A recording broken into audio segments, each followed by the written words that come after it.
আসসালামু আলাইকুম, আশা করি সবাই ভালো আছে। আজকের ভিডিও হলো আমার ক্যাপসুল কিভাবে বানায়। আর এই মেশিনটা হচ্ছে 3 ডেক্স 7 বার। যাদের এই মেশিন বিষয়ে নলেজ আছে তারা অবশ্যই বুঝবেন। এটা হচ্ছে ট্যাঙ্ক, জিলাতিন ট্যাঙ্ক, ঠিক আছে? প্রথমে যেটা দেখছেন। আর এটা হচ্ছে এখান থেকে জিলাতিন উঠায়, তারপরে উপরে উঠে, এখন উপরে উঠবে। উপর থেকে এখান থেকে টেম্পারেচার, ঠিক আছে, হাওয়ার যে টেম্পারেচার এখান থেকে হাই হয়ে তারপর নর্মাল হয়ে হয়ে হয়ে হয়ে একদম, এটা প্রথমে একদম থাকে শীতল। জিলাতিন বলতে গামের মতো থাকে, সেটা শুকিয়ে তারপর এখানে নিচ দিয়ে আসে। 3 তলা থাকে, 3 ফ্লোর দিয়ে আসে। তারপরে এখানে আসার পর এখানে হচ্ছে একদম লাস্ট লাস্ট যেই কার্যকরী আছে এখানে এসে শেষ হয়, ঠিক আছে?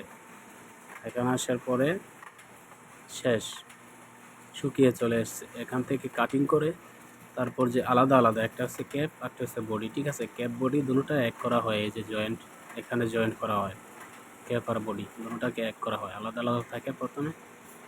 এই যে মেশিন এটাই এক করে দেয় ক্যাপ আর বডি। তারপর এই বেল্টে নিচে আসে। আর এখানে অনেকেই রিসাইকেল হয়ে যায়, অনেক কিছুই রিসাইকেল হয়।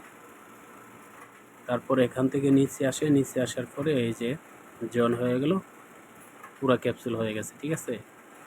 এখান থেকে আবার এই এই সাইলেন্সার আছে, এটা দিয়ে অন্য একটা মেশিনে যায়, প্রসেস হয়, আলাদা একটা প্রসেস। এখান থেকে যাবে অন্য একটা মেশিন, এটা অটোমেটিক মেশিন আছে। ওই যে এটা হচ্ছে ক্যাপ বডি, ঠিক আছে? দুটোটা হচ্ছে, এই বডিটা হচ্ছে বড় আর ক্যাপটা হচ্ছে ছোট, ঠিক আছে? এটা একটা কভার, এটা পুরা এটার ভিতরে তারপর মেডিসিন ডালা হবে, পরবর্তীতে অন্য একটা মেশিনে যাচ্ছে, সেখান থেকে প্রসেসিং করা হবে। আর যদি আপনাদের ভিডিও ভালো লাগে থাকে তাহলে অবশ্যই আমার নতুন চ্যানেলটাকে সাবস্ক্রাইব করবেন। আর আপনাদের যদি ভিডিও দেখে কোনো উপকৃত হয়, অবশ্যই এটা হচ্ছে জ্ঞানের বিষয়, ঠিক আছে? আমরা হয়তো অনেকেই জানি না যে এই বিষয়ে কিভাবে কি হয়। তাহলে ভিডিও দেখে যদি এতটুকু জেনে থাকেন, উপকারী হয়ে থাকেন, তাহলে অবশ্যই ভিডিওটা লাইক করে দিবেন আর চ্যানেলটাকে সাবস্ক্রাইব করে দিবেন। আশা করি যদি এরকম ভিডিও চান তাহলে অবশ্যই কমেন্টে বলবেন, ইনশাআল্লাহ আপনাদেরকে দেওয়ার চেষ্টা করব।